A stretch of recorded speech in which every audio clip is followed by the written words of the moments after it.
Halftime TV viewers and subscribers to another episode, and today we're going to switch it up a little bit, still sticking with the Jamaica Football Federation, but now we're a little bit on the administrative side because Dennis Chung, and we know Dennis Chung's name, it's been riveting all over the media over the last couple of days. He's done some magnificent work with the Jamaica Football Federation, but he's coming under a bit of pressure here. For those who aren't aware, Dennis Chung was the former General Secretary of the Jamaica Football Federation. He stepped into the role just under 2 years ago.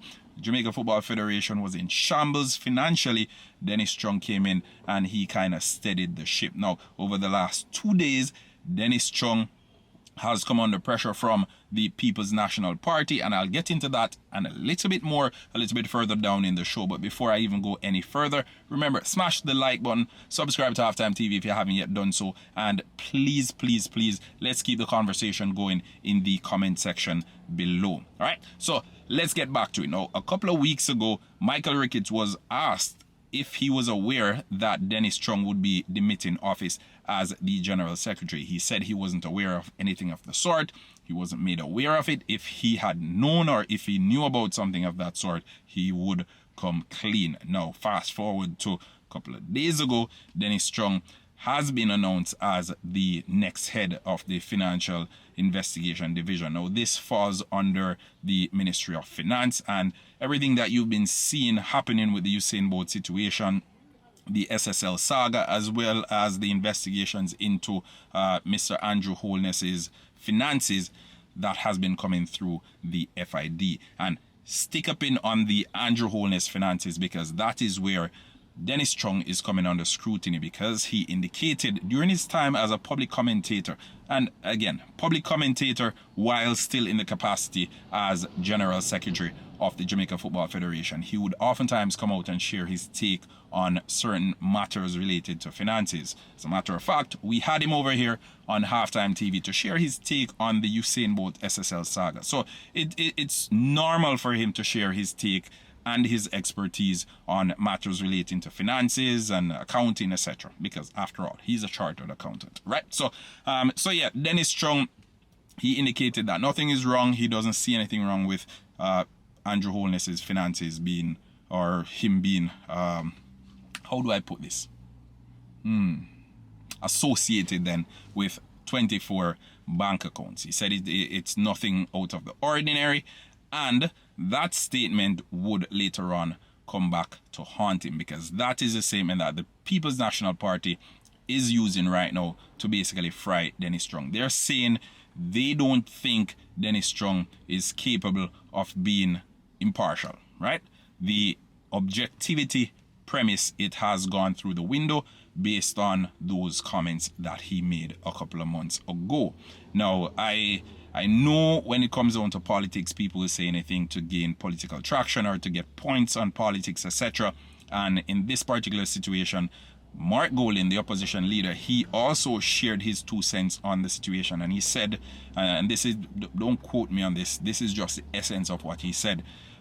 He doesn't question, or it's not a case where he doesn't have trust in Dennis Chung's ability to carry out the task, but there cannot be the perception of impartiality, and currently that's where things stand. He said Dennis Chung may very well be able to be impartial, he may very well be able to be objective. However, once the perception is there that he's unable to do so, that's where the problem arises. And in today's day and age, we often talk about perception being reality, and I like to use that term because you won't be able to defend yourself against everybody, right? You won't be able to defend yourself against everybody. And once a perception is there, then the seed of doubt has been cast. Dennis Chung, I know he's stepped away from the Jamaica Football Federation. JFF still looking for a successor for Dennis Chung. I'd implore Michael Ricketts to just keep that bench warm a little bit longer, because although Dennis Chung is expected to start his new role come Monday morning, June 2nd, he may very well not be stepping into that role based on the current pressure that we're seeing from all the corruption agencies in Jamaica, as well as the opposition People's National Party. Now, just a snapshot of the things that Dennis Chung has done for the Jamaica Football Federation and for Jamaican football in particular as a finance guru. And I titled this one Dennis the Menace because when it comes down to finances, he is a menace. He knows how to get the job done. He's extremely meticulous, he's extremely thorough, and he's very particular. Everything that he does, it is calculated. And Dennis Chung going to the Jamaica Football Federation, steadying the ship. I know the JFF will miss him because obviously he's done a brilliant job. So some of the accomplishments of Dennis Chung with the Jamaica Football Federation. So the removal from FIFA's restrictive funding list, restoring the federation's eligibility for full international support. Now, over the last couple of years, the JFF, they've been under the cosh somewhat because FIFA hasn't been granting them the full allotment of the funds that they should get, and that's one thing that Dennis Chung has changed. Receipt of a tax compliance certificate in 2023 and full payment of outstanding principal tax liabilities.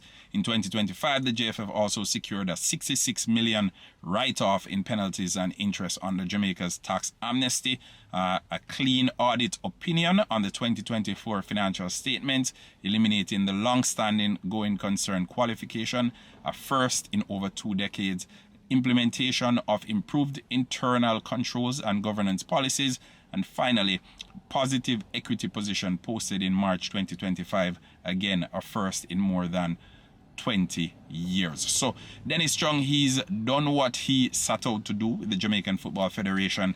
He's moving on, hopefully, well, that's the expectation, to a new role with the FID, and we know that it's going to be super tricky.